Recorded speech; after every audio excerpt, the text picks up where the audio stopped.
کیوں کر ہم سر جھکائیں آپ کے مارکیٹ سے, آپ کے ڈنڈے کی وجہ سے, آپ کے ٹیئر گیس کی وجہ سے, آپ کی شیلنگ کی وجہ سے.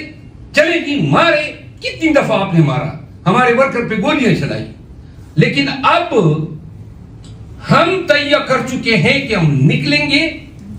آپ اس جگہ سے جہاں ہم کنونشن کریں گے قانون کے مطابق. قسمن کہتے ہیں کہ لاشیں اٹھاؤ گے ہمارے, لیکن ہم آپ سے بانٹیں گے نہیں, ہم ہتھیار نہیں ڈالیں گے. یہ ملک ہمارا ہے, آپ سے کہیں زیادہ ہم نے اس ملک کے لیے قربانیاں دی ہیں.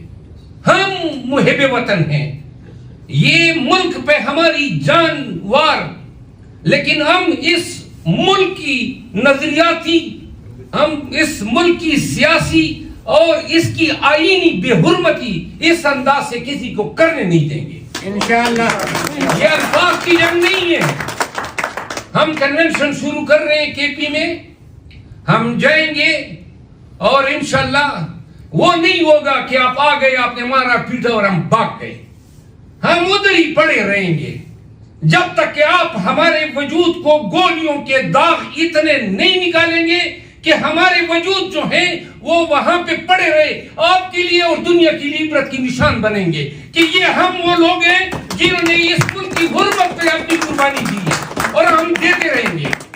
اور یہی انشاءاللہ قربانی ہوگی ہماری کہ جب ہمارے خون سے انشاءاللہ پاکستان کی نئی جمہوری تاریخ لکھی جائے گی. کوئی انہوں نے میرے پاکستان کے آتے ہوئے میرے اس حق پہ کہ میں کنونشن کا حق رکھتا ہوں, مجھ پہ بغاوت کا مقدمہ دائر کیا. میں جاز میں تھا, اور بھائی وہ وقت گزر گیا کہ تمہارے بغاوت کے اور تمہارے غدار کہنے سے اور تمہارے یہ گھٹیا الزام لگانے سے لوگ ڈرا کرتے تھے. اس ملک کو اب انہوں نے یہ سمجھنا ہے, اگر یہ الیکشن آ رہے ہیں, ہمیں امید ہے, خان بھی امید رکھتا ہے کہ ہمیں الیکشن میں لڑنے کا موقع دیا جائے گا, جو ہمارا ایک حق ہے. حقوق تو بار بار پامال ہو رہے ہیں, لیکن جس انداز میں اب تک ہم حقوق مانگ رہے ہیں ان کے کانوں پہ جو تک نہیں رہیں گی ہے. الٹا آپ کا جو ہمارا حق ہے اسمبلی کا, باہر نکلنے کا, جلسہ کرنے کا, کنونشن کرنے کا, سیاسی اپنی وابستگی بتانے کا, جلسہ کرنے کا, جھنڈا جو ہے وہ لہرانے کا, وہ سارے حقوق ہمارے, صرف ہمارے, باقی سب پارٹیوں کو حاصل ہے.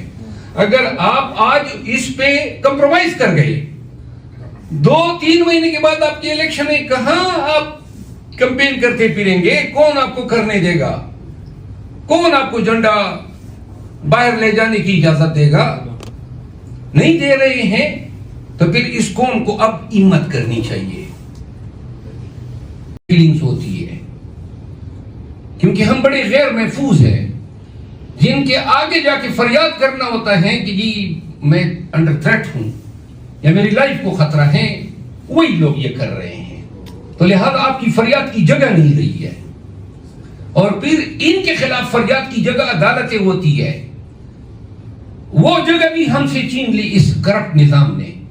اب آگے سے ہمارے پاس کچھ نہیں ہے, ایک چیز ہمارے پاس رہ گئی ہے, جب عدالت میں نکل جاتی ہے تو پھر آپ کا سلسلہ ڈائریکٹ اپنے خالق کے ساتھ ہو جاتا ہے. ہمیں